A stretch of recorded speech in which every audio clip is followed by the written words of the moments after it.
Hi అండి, నమస్తే. నేను మీ Mansa. Welcome back to my channel. ఈరోజు మన కిచెన్లో ఎంతో టేస్టీ అయిన ఒక స్నాక్ రెసిపీ చూపించబోతున్నాను. చికెన్ పకోడీతో పోటీపడే మష్రూమ్ పకోడీ. చాలా అంటే చాలా టేస్టీగా ఉంటుంది. తప్పకుండా ట్రై చేయండి. నేను ఒక ప్యాకెట్ మష్రూమ్స్ తీసుకున్నాను, అంటే 200 గ్రాముల మష్రూమ్స్ తీసుకున్నాను. వీటిని మనం బాగా క్లీన్ చేసుకోవాలి. ఆ తర్వాత పకోడీకి తగ్గట్టు మనం చిన్న ముక్కలుగా కట్ చేసుకోవాలి.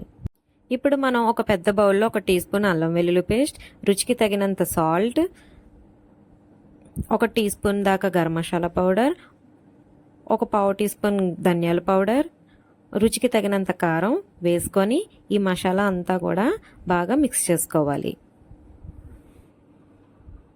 అంతా మిక్స్ చేసిన తర్వాత ఇందులోకి ఒక 2 స్పూన్లు బియ్యం పిండి వేసుకోండి. అలాగే 1 టీ స్పూన్ శనగపిండి కూడా వేసుకోండి. కొంచెం వాటర్ పోసుకొని ఇదంతా బాగా కలిసేలాగా మిక్స్ చేసుకోవాలి. ఇదంతా మిక్స్ చేసిన తర్వాత మనం ముందుగానే వాష్ చేసుకొని పెట్టుకున్న మష్రూమ్స్ని కూడా ఇందులో యాడ్ చేసుకొని మష్రూమ్స్కి అంతా మసాలా పట్టేలాగా బాగా కలుపుకోవాలి.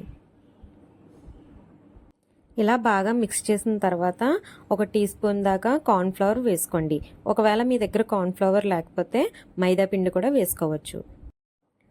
ఇలా మొత్తం కలుపుకొని మిశ్రమాన్ని పక్కన పెట్టుకొని స్టవ్ మీద ఒక మందపాటి ప్యాన్ పెట్టుకొని డీప్ ఫ్రైకి సరిపడా ఆయిల్ వేసుకొని ఆయిల్ బాగా వేడెక్కిన తర్వాత మనం ముందుగానే ప్రిపేర్ చేసుకున్న మష్రూమ్ పకోడీ మిశ్రమాన్ని కొద్ది కొద్దిగా వేసుకోవాలి.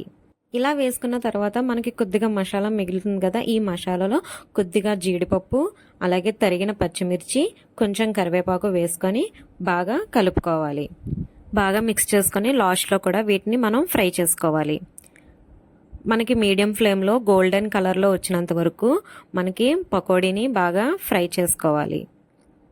చూసారు కదా, ఇలా గోల్డెన్ కలర్లోకి వస్తే మనకి సరిపోతుంది. ఇప్పుడు వీటిని మనం ఒక ప్లేట్లోకి తీసేసుకోవాలి. హై ఫ్లేమ్లో పెట్టుకుంటే మాడిపోతాయి, అందుకే మనం మీడియం ఫ్లేమ్లో పెట్టుకొని గోల్డెన్ కలర్లోకి వచ్చినంత వరకు కూడా ఫ్రై చేసుకోవాలి. ఇందాక మనం కలిపి పెట్టుకున్న పచ్చిమిర్చిని కూడా ఇందులో బాగా ఫ్రై చేసుకొని మన మష్రూమ్ పకోడీలోని కలిపేసుకోవాలి. అంతేనండి, ఎంతో టేస్టీ అయిన మష్రూమ్ పకోడీ రెడీ అయిపోయింది. మీరు కూడా ఇంట్లో ట్రై చేయండి. ప్లీజ్ నా ఛానల్ని సబ్స్క్రైబ్ చేసుకోండి.